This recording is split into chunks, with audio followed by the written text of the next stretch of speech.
Talila, I think there it is.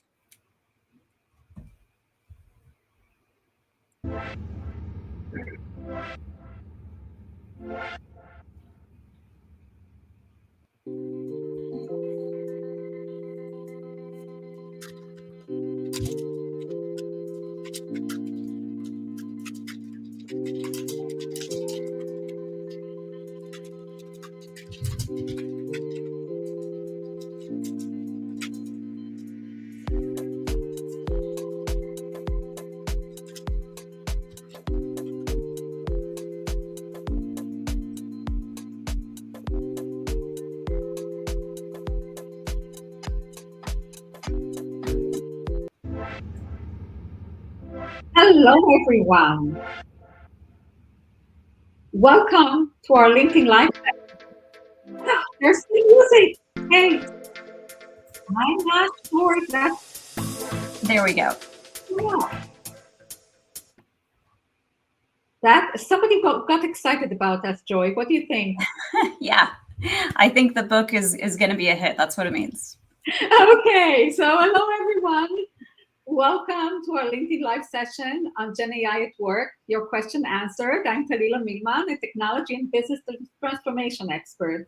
And I'm Joy Meserve. I'm a leadership development expert and organizational change leader. Together, Talila and I are here to discuss the critical steps for defining a successful AI strategy and managing the people-related challenges. And of course, we want to hear from you today as well. But before we dive into the questions, let's start with the thought-provoking statistics. Now, did you know that 79% of executives believe AI will fundamentally change their industry within the next 5 years? And yet, 60% are still struggling to define a clear strategy. That is a staggering number. And what it really highlights, what I'm getting is it really highlights that urgency, right, for leaders to understand and embrace the potential of AI. And I really believe it's critical for companies right now to create cultures where innovation is top of mind. So this is an era that we're in right now, where adapting to the new tools that are available, like AI, it's really critical because organizations, they don't want to be the ones that are left behind, right? And so I think of Xerox, for example. They could have led with the digital camera in 1984, but they stuck with film and they stuck with it year after year. Somebody in their organization kept bringing up digital cameras and they went, no, no, no. They were very stubborn about it. And then they went out of business, right? They were just too stubborn on adapting. Yes, I'm actually thinking about Kodak when you say a film versus camera. I'm sorry, Kodak. I've said Xerox. That's my Gen X brain. They're getting like stuck right next to each other. That's okay. And you're absolutely right. If you think about it, you have Kodak on one hand that were like the biggest industry in the industry and went bankrupt. And on the other hand, you have Fujifilm that were like a second, but then they thrived and they succeeded because their CEO, their management structure, they realized what was happening and they looked to expand to new areas. And so they're here and they're still successful in the $1 billion company, whereas Kodak is gone. Yeah, exactly. Yeah. So, let's start with one of the biggest challenges leaders are facing, which is how to create a Gen AI vision and identify the key focus area for successful integration. When executives are trying to figure out what AI to invest in, how should they go about it? Well, I believe the first step is to really understand the specific pain points and opportunities within the organization. So as leaders, it really starts with us listening closely and deeply to the employees' obstacles, their concerns. What are they frustrated by? Where are the bottlenecks in the system? And leaders need to work with their teams to assess which tasks or functions could most benefit from Gen AI integration. What do you think, Talila? Absolutely. You begin by examining your existing business model alongside a SWOT analysis. SWOT is, strengths, weaknesses, opportunities, and threats. And then assess how AI, particularly generative AI, will impact each aspect of your business. So you think about strengths. SWOT is, strength. Can generative AI, is that from you, Joy? Yeah, sorry. Okay, not a problem. I think I can still hear myself, but that's kind of weird. Okay, so we talked about, you start with a SWOT analysis, and then you think, can you amplify strength? Can generative AI enhance your existing strength? Can it address your weaknesses? Can it mitigate them? Solve big challenges? What major challenges is your organization facing that AI could solve? And what challenges did you put aside because you thought they were too costly to tackle? With recent technological advancement, are these challenges now more feasible? And then, of course, you also have to think about the competitive landscape. Has the adoption of generative AI by competitors given them a significant advantage? And if so, could new entrants empowered by AI disrupt your market? What are the unique strengths within your organization that AI cannot easily replicate? You have to think about the competitive landscape. You think about your weaknesses, your strengths, and then by the end of this evaluation, you should identify your organization's top 3 to 5 priorities. And I want to illustrate with an example from a bank that I've been talking with about their AI strategy. So, you won't believe it, but unfortunately, many banks and government entities still operate on mainframes. And they rely on outdated programming language like PL1 and COBOL. And if you don't know what that is, this is okay because, exactly. Please explain. COBOL and PL1, these are like archaic languages. When I went to college, I didn't even learn them because they were so old. And I went to college over 20 years ago, right? And this archaic system really hindered the bank's ability to add new features and also lead to glitches and issues with customer accounts. And here's where AI can be game changers. There are new tools from leading cloud providers like AWS, Google, and Azure that offer, and others, by the way, not just from them, that offer innovative solutions to modernize these systems. There are tools for code conversion. AI can convert COBOL code into modern languages, making the systems easier to maintain and update. And there are a lot of tools there, like AWS Code Guru. There is AI Code Whisperer. There are other tools. There are many of them. I'm not going to list all of them. And then for cloud migrations, moving these systems to the cloud, this enhances scalability and flexibility. And there are a lot of tools for that as well. And I would say some of these tools rely on traditional AI, and some on GenAI. And both really, but what GenAI did significantly boosted popularity of AI tools. So if before, even if some of these tools existed before, banks and conservative institutions in general were wary of using AI, now they're adopting it, and it makes a huge difference. A difference now. So this is one priority, just to move the old systems to a new infrastructure, new code base, and so forth. And this works for organizations beyond banks, right? Of course. There are a lot of government organizations, by the way, that also work on mainframe. And I want to. You're not from New Jersey, right? You're from California. No, you're from. Where are you from, Joy? Los Angeles. Yeah, Los Angeles. Yeah, California. So you would know there was a big story during the pandemic, during COVID, about the New Jersey social security system and unemployment benefits. They were on mainframe. And because there was such a need for unemployment benefits, it collapsed. And they had nobody to maintain it because it was in an old mainframe. And the governor of New Jersey came out to the press and asked people, is there any volunteers? And So this is really something that if you're an organization that still has something on mainframe, this has to be dealt with like immediately, Yeah. right? What is coming to mind is our Kodak example, right? Is that mainframe is almost like the film, right? For the cameras is like you have to somehow separate yourself. Technology is moving. You've got to get on board. So let's tackle it. And you've got to put the resources and the people on that area in your company if you're still operating that way. Like that is a top priority. Go now, get there. You've got to get that foundationally first. Is that right, Talila? Yes, absolutely. So, with the bank example, I talked about mainframe, but there are other things as well. You mentioned infrastructure.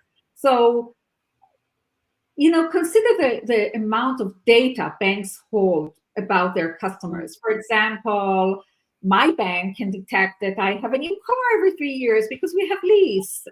They can detect that I have mortgage with a very high interest rate. They can see the interest rate, the mortgage payment rising. And so they could have given me offers that would be in line of my needs because the data is there. The problem is that right now the data is buried within their transaction system, their old transaction system that's on this mainframe and COBOL and so forth. So one of the things that they're doing now that they're moving it to the cloud, they're also creating a data modernization effort. And this data modernization effort could unlock new features, could allow them to get to the customer data and make this offer, which would be a win-win both to the bank and to the customers. And then lastly, they can implement AI-based chatbots, right, to extend their support hours at a lower cost, providing better service to customers. Yeah. Yeah. Well, I think that's a wonderful example, Talila. I mean, you really laid out the urgency and importance, right, in the specific example. And so if that's you out there right now, if you know that's how your company is being built, then I think it's time to talk. Either you are that executive in charge and you can make that happen, or to talk to someone else. And so while I think it's important to come up with that top-down strategy for those foundations, as leaders, it's really equally important we create the right environment for employees so they can get on board, they can get creative with incorporating AI into the company, into their role, into their processes and systems. And so as on that leadership side, what I often see missing is that workplace environment where people are really ready for innovation, right? And it looks like this. What it looks like when they're ready is a place where people are feeling a sense of ownership over their work, where they're engaged in discussions all the time with their leaders, where they're managing up and it's safe to manage up, right? Where they're saying, hey, here's this issue. We want to improve this process and this system, it's broken. And also, one of the fundamental human motivators is autonomy. And so places that are ready for this kind of innovation are going to be places where people feel a sense of autonomy in the work that they're doing. And then not only that, it's where they're really meaningfully recognized for their contributions, where they feel seen, heard, and valued. And once we have that condition, then these companies are going to be able to go to the moon with their AI, right? They can do anything and incorporate in any area of the organization. They can really take this on. I believe that creating an environment for employees to take initiatives, first of all, I agree, it's super motivating when people feel that they're doing something meaningful, when people feel that their voice is heard.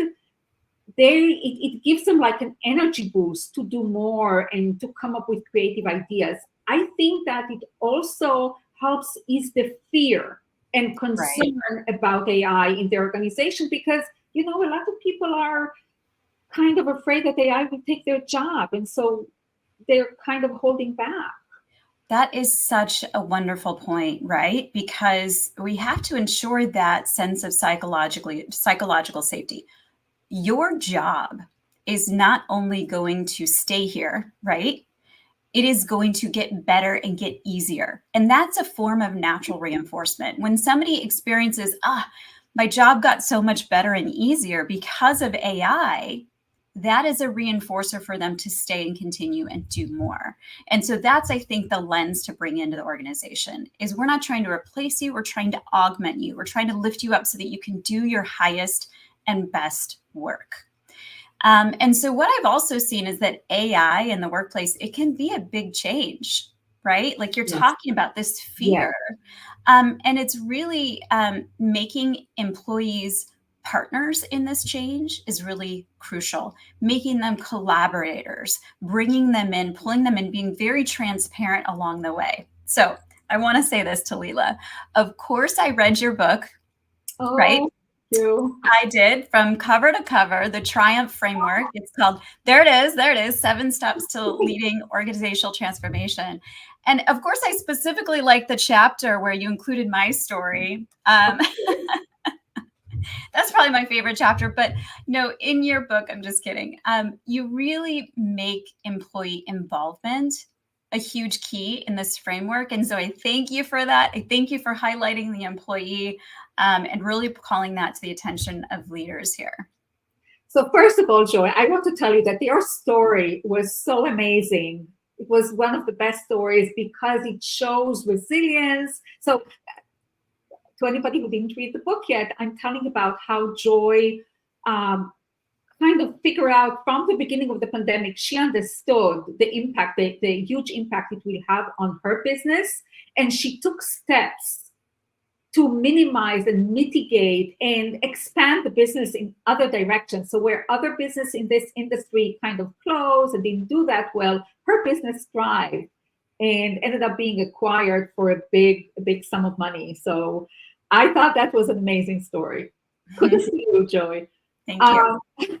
So getting back to change management. So my book is really about change management. How and your story fit into it because it was how important it is for leaders to identify trends. And again, AI is one of the biggest trends of our time, and I think everybody identifies it.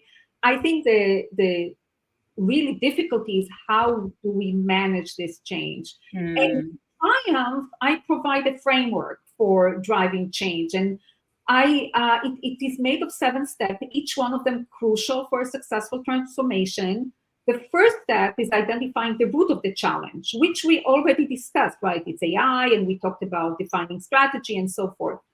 3 steps involve ideating a plan, putting it into action, and refining it as you progress. Yeah, and that execution phase, isn't that the most challenging?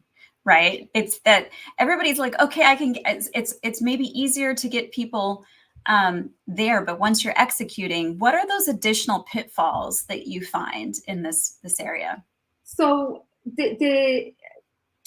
in every change is hard, and executing change is hard, but there are specific pitfalls that have to do with implementing, deploying AI in the organization that are very specific to AI deployment. So for instance, how do you ensure that your data is clean and that it's good? Data privacy and security is a big concern to many people. Data fairness, how to make sure that you don't create, that your data doesn't create biases, hallucinations, and many more. But these execution steps require gaining support and overcoming resistance, which is a crucial element when it comes to AI. And there is often significant fear, like we talk right now, that AI will lead to job losses. And so I have 3 steps in Triumph that deal with that. And they're about creating alliances with stakeholders, identifying transformation champions at all levels, and crafting a detailed communication plan. But I really want to get this question back to you, Joy. As a people and leadership expert, what is your advice about the human aspect of integrating AI? How can we ensure user adoption and overcome resistance to change within the organization? Yeah, I mean, exactly like you said, in any organization, change is hard. And here's the thing, is that humans, we are naturally resistant to change. right? That's just built into our DNA, right? Yes. And so when we go through change, it's actually a very similar cycle to grief. Oh, And yes. people may experience shock and surprise. And that comes especially when the leaders operate from that old school style of command and control, right? And it's like, what's happening to us, right? When they haven't been pulled and brought with buy-in along the way. We also may experience sadness, right? Even depression as we mourn, the good old days, right? Yes. We mourn the way we used to do things. We mourn, that things are changing and there's just that natural resistance and pull to keep things the way they were. And so there's a very real feelings that people experience. And it's interesting, makes it harder for leaders. We experience them at different paces and different speeds. And so everyone will eventually move into acceptance, or they'll leave the organization, right? But they'll eventually move into acceptance and fine-tuning and a sense of normalcy. But as leaders, we need to help orchestrate pulling them through it. And we're not immune to it either. But if you've done a good job, yeah, right? If Yes. you've done a good job at pulling them into the process, collaborating with them along the way, and asking them what they see as the biggest opportunities for incorporating AI into their role or into the processes and systems, you've got their buy-in. You're going to avoid a lot of those early stages of the process of change to a large degree, the grief and the sadness and the reflection and the, oh, woe is me, right? But here's what I want you to make sure you write this down. For your most resistant folks in the organization, here's the question to ask. What do you think is reasonable and achievable right now? And in the next 3 months, and in the next 6 months, what do you think is reasonable and achievable? Because it puts the ball back in their court, right? I love it, Joy. I talk a lot about dealing with resistance in the Triumph framework and pulling employees into the change process in all stages is the key element, because that's how you get the buy-in. You get the buy-in, and then you create champions within the organization. That's right. To drive it. You're not driving it on your own anymore. It's like you have a little army behind you. That's right. Are you change champions? They are key. They are key to tap into for sure. Well, I love that too. I completely agree, Talila. I'm wondering. We have a few folks in our audience right now as we speak live, and I'm wondering if there are any questions out there that we could answer. And I have it pulled up here. And so I wanted to see if anybody in the audience has any questions. You can type them as a comment in the chat, and we'll do our best to answer here. There's a bit of a delay as well, Talila, so they're just now getting this question.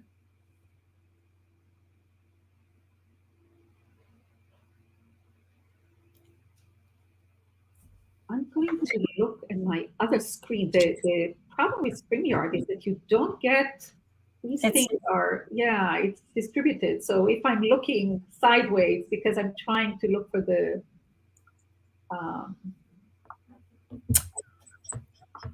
Well, while we are waiting for questions, I just want to say that I think just to plug your book one more time, if you want more resources and you want to read Talila's book, go to talilamilman.com. And then, of course, if you're interested in working with me in any way, you can go to leadingwithjoy.com. Please don't hesitate to connect with us on LinkedIn for discussions. We'd love to be a part of your journey in any way we can help. Well, I see that we don't. Do we have a? We've got one from Pamela. She hasn't read the book yet. Do you have a script for convincing the exec team to make space for sandboxes? How would you manage up on this, Talila? How would you make the case with the executive team that we need to, create space for this, sandboxing and experimental, because AI can happen on the side, right? It doesn't have to be, we scrap this right now. And it's really just that sandbox. I love that term, Pamela.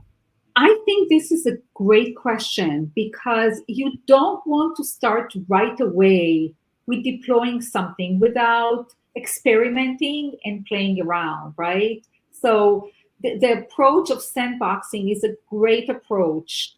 I would just go and I would pitch it, I would explain the benefits.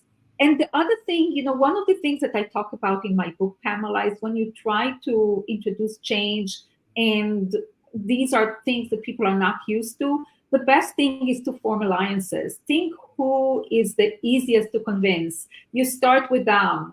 And then over time, you form more and more alliances until you have like a big group of people that support you. And then you go together and you pitch your stuff, and you have a lot more chance of getting your point across. Another thing you have to think about who has the purse strings, and maybe sometimes they're the ones that sometimes make the call, and you want to make them part of the process. We talk a lot about making people part of the process. Don't come up with a solution.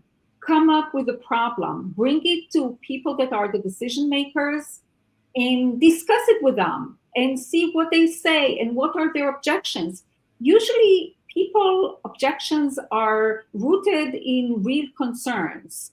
And one of the ways to address it is really listen. If they have something meaningful, if what they say is correct, then you go and you fix your proposal to address it. And if not, then this is a teaching moment and you explain why it doesn't make sense. But in any case, the most important thing is to have people flush their objections so you can address them one way or another. I love that, Talila. And I think that's beautiful. And I have one example for you, Pamela. I was bringing in a sort of a new philosophy to an organization. And it really helped to have, usually you're going to outsource. You're going to go to another organization, right, who's really good with AI, or you're going to tap into a consultant like Talila, right?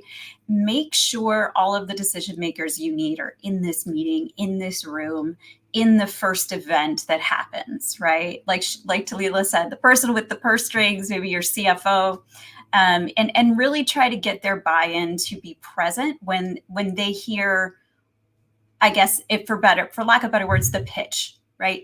How it's going to benefit the organization, like Talila mentioned, and just get everybody in the room at the same time.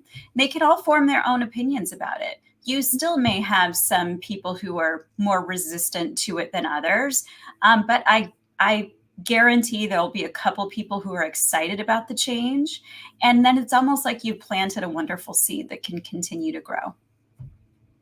I love that, planting a seed, because it is a seed. When you have a new idea, it takes time for people to get adjusted to it. So you plant the seed and you continue to water it and talk about it and get opinions. And sometimes it takes time. You have to be patient. You cannot. I have an example in my book about how I was trying to get a development for a test system, and I had objections from my manager, from my peers, and they had valid objections, by the way. It's not that it wasn't valid, but I still thought that my way was the best way. And so we continued talking about it and mentioning it until I had a great opportunity where the existing system failed. And so I worked with the others to fix the existing system. But at the same time, I went back to my manager and to my peer and said, if we had implemented our proposal, this wouldn't have happened. And in the future, this can happen again and could fail our entire business. And at that point, the proposal was accepted. It took us almost 2 years to get it accepted. But we never gave up, and we looked for additional information all the time. Yeah. I think our time is up, Joy. I think our time is up, but thank you everybody for attending and joining us today. We hope this provided some valuable insights for you. And hopefully you can incorporate more AI into your organization very soon. Thank you so much for joining us today. Bye. Bye-bye.